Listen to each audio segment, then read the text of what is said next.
Hi everyone, this is Joseph from English with Joseph.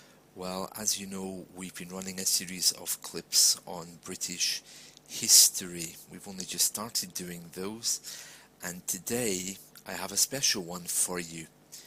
But before I do that, I want to tell you about my latest book. My latest book is called Speaking Better English, and it summarizes all of the things that I'm always saying on these video clips. The importance of having someone to practice with.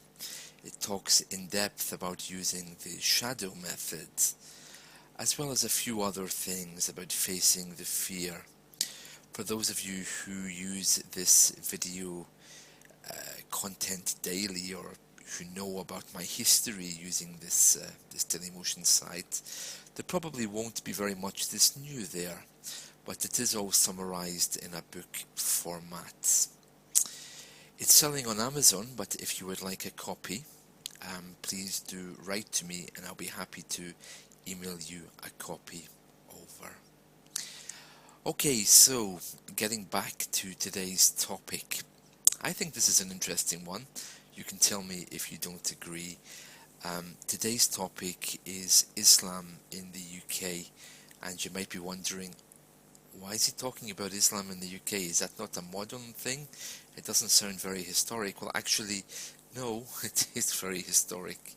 The discussion around Islam is in the news almost daily these days in the UK because of immigration, which people seem to link the two. They seem to link religion with immigration, but actually Islam has been in the UK for a very, very long time.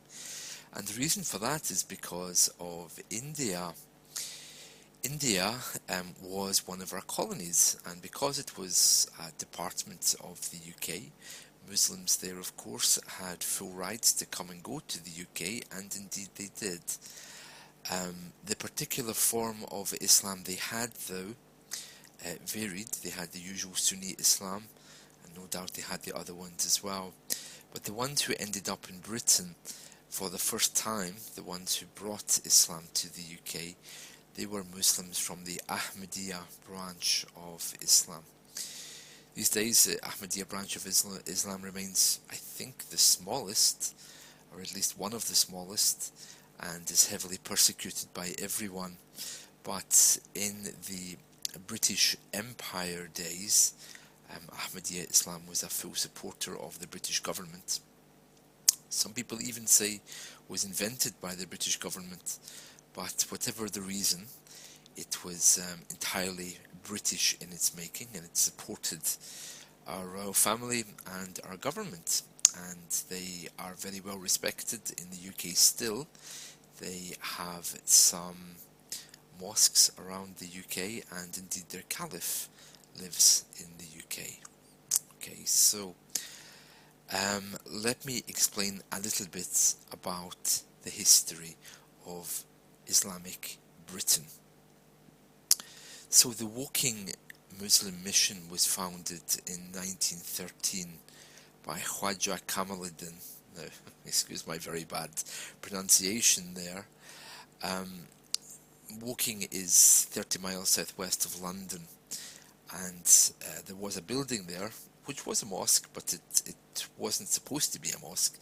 It was built purely for decorative purposes. However, this gentleman, Mr. Kamaluddin, he came to the UK and he persuaded the person who'd built this building to give him the keys and to make it into a mosque.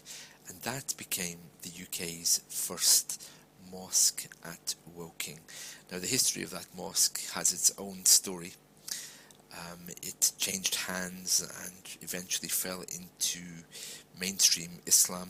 I think they currently run it, acknowledging its history, of course, but they do not recognize the Ahmadiyya movement.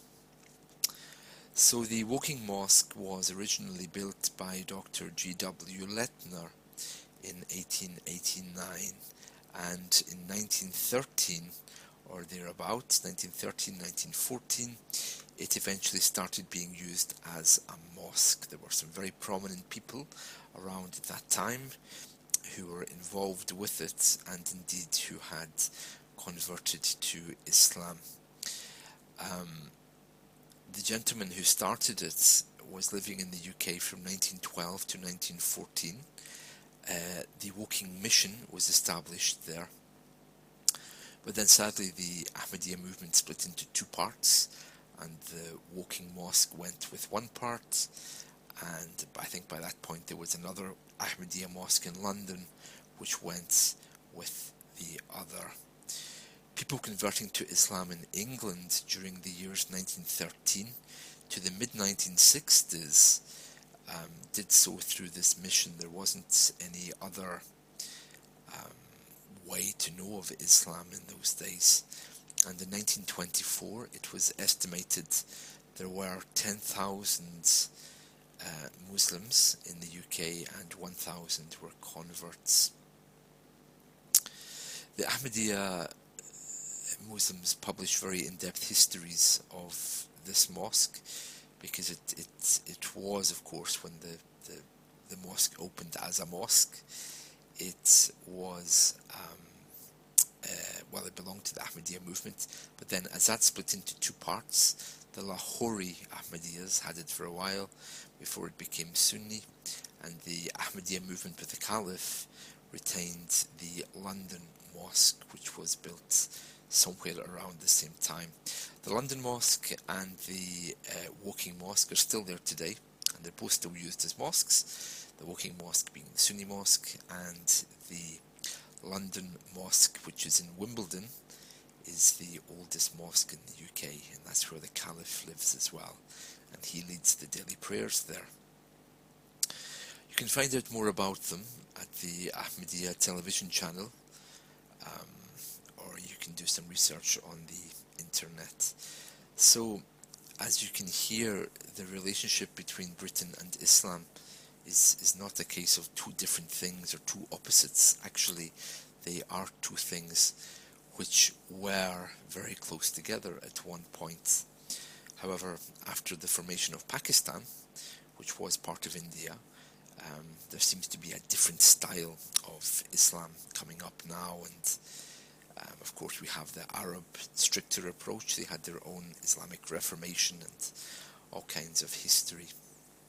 So, Islam has always sat well with us because it came from one of our colonies, and it's not something we were ever afraid to embrace. So to answer the question, why does Britain let in so many Muslims, it's not something new, it's a historical thing, and British people are British people, and we do not look at each other through the eyes of religion. Okay, well, that's quite an explanation there, so let me go over some of the words that we used in today's conversation about the history of Islam in the UK. Well, we spoke about the Woking Muslim Mission. A mission is something which is, how can I say, mission. A mission is when you reach out to try to convince someone else that you are right.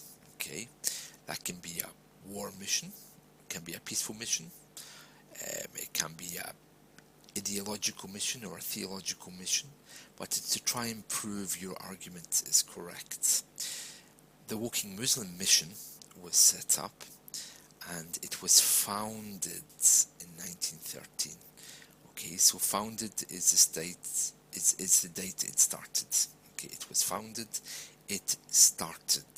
Founded and started is the same. Okay, we spoke about a mosque, which is the Islamic Church. We spoke about controversy. Controversy is something which people argue about between, in this case, between two groups of Muslims.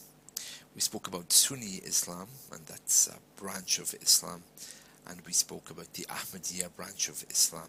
We also spoke about the Caliph, who in some types of Islam is the spiritual head.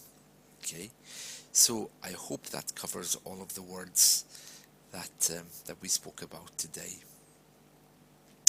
Well, I hope you're enjoying these video clips, and remember the offer is there if you would like a copy of my new book.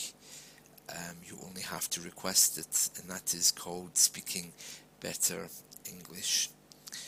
Of course, you can also have a look at my blog, englishwithjosephblog.wordpress.com, on Facebook. It's facebook.com, English with Joseph. And then you also have my Twitter, McTaggartJ7, and you can find my Amazon books via my blog as well. So the offer is there. If you would like my latest book free, you only have to write and ask for it. And please do take a moment to give me some feedback on the video clips as well. Okay, thank you, and I will see you tomorrow. Goodbye.